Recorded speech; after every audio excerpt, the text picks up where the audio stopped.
6:48 in our top headlines. Happening today is the next hearing on the docket for the young man arrested and charged in connection to last summer's deadly shooting at Maplewood Park in Rochester. The 21-year-old arraigned over the weekend faces criminal charges for criminal possession of a weapon and reckless endangerment.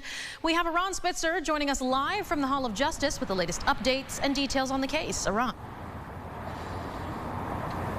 Yeah, guys, we've known that 21-year-old Niger Johnson has been a person of interest for months, as police told us this back in September. Now, this past Friday, police finally arrested and charged Johnson for his alleged involvement in what happened at that barbecue inside the park on that Sunday in late July. Johnson did plead not guilty in court over the weekend. It is important to note, though, investigators do not believe Johnson fired the shots that killed 25-year-old Hasia Manning and 33-year-old Felicia Council. Now, as of right now, the search for approximately 15 others seen carrying weapons at the park continues. Now, Johnson's hearing begins at 2 this afternoon, and police ask that if you do have any information or just know anything, call 911 or Major Crimes. For now, reporting, Aron Spitzer, News 8. Aron, thank you. That's this afternoon. First up in court today, a Rochester man accused of robbing a bank here in the city Monday. Police tell us 31-year-old Tory Wyatt went to the M&T Bank on Waring Road around 9 a.m. and held a note at the bank teller's window, making threats before stealing money.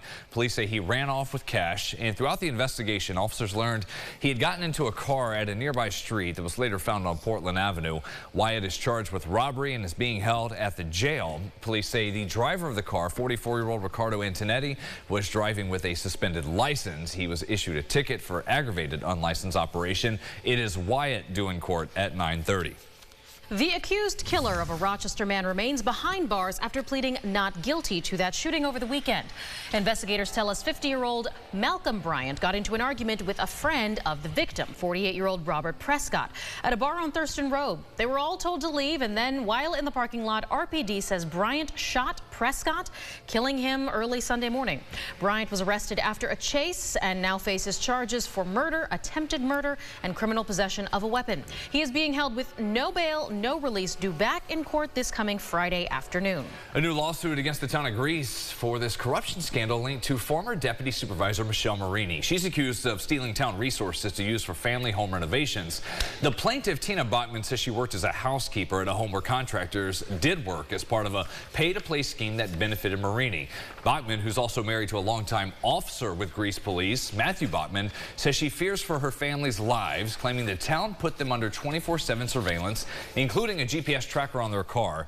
She says they revealed details to law enforcement during the corruption case as whistleblowers, and she and her children are suing for damages, demanding a trial.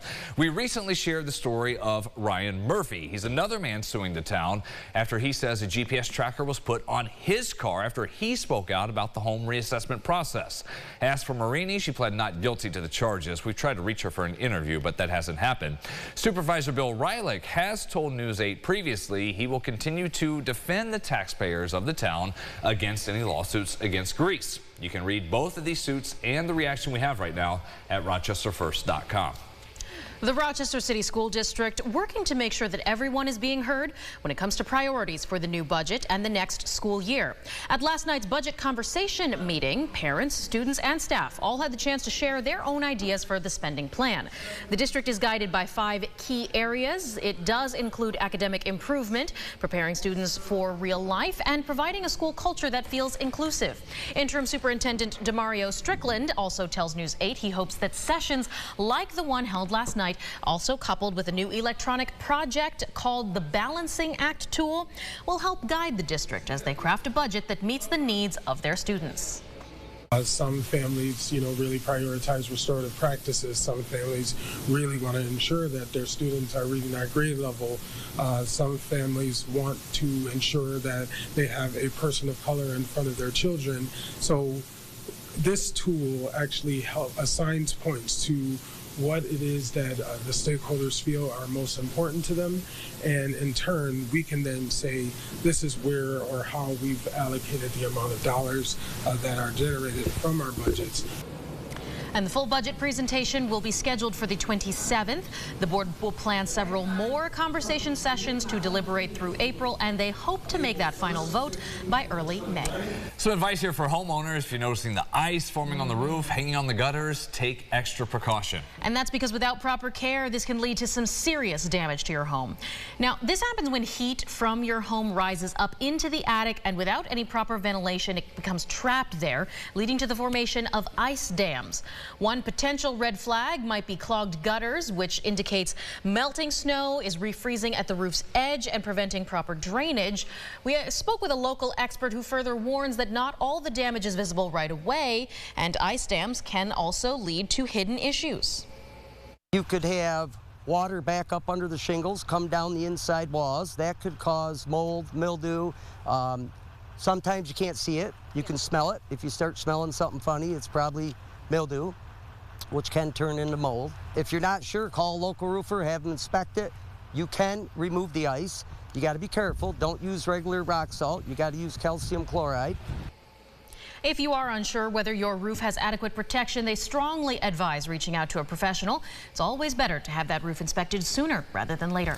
This one here is for all the baseball fans, as the Red Wings are bringing back their 50-degree guarantee for the spring opening day. Yeah, if you didn't know, if the temperature does not reach 50 degrees April 1st, when Rochester will host the Lehigh Valley Iron Pigs, any fans in attendance will be able to redeem that ticket they got into this game for any other ticket for a home game in April or May. The average max temperature for the first day of April is roughly 50 degrees, with the high record being in 1986 when the city hit 85 degrees. Doesn't that sound nice today? It does, it does. We'll see how accurate Dan Mason is. He'll be happy just having more people back at the ballpark. For now, as we are dealing with winter and your sunrise traffic updates here, how about that view? Nowhere near 50. Makes you shiver looking at that, the view from our Greater Rock Sky Eye. We do have some heavy delays on the west side, 490 coming in to the city eastbound. 2 left lanes blocked as there's a crash getting close to the split with 390 just passing by Gates Child High School.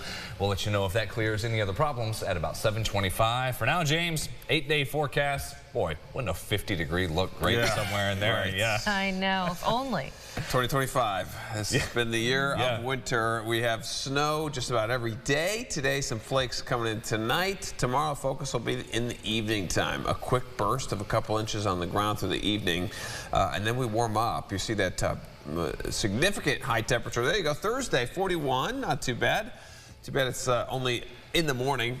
Then sweeping cold air right in the afternoon. Lake flakes going into Friday, and then this weekend looks like it could just be kind of another mess. So active for us, active across the country really, as well as a lot of us dealing with winter.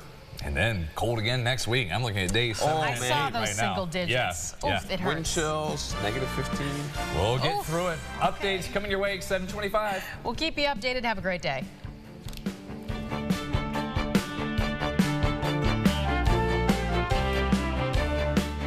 Follow News 8 wherever you are on RochesterFirst.com, Facebook, X, and on our app for news and weather.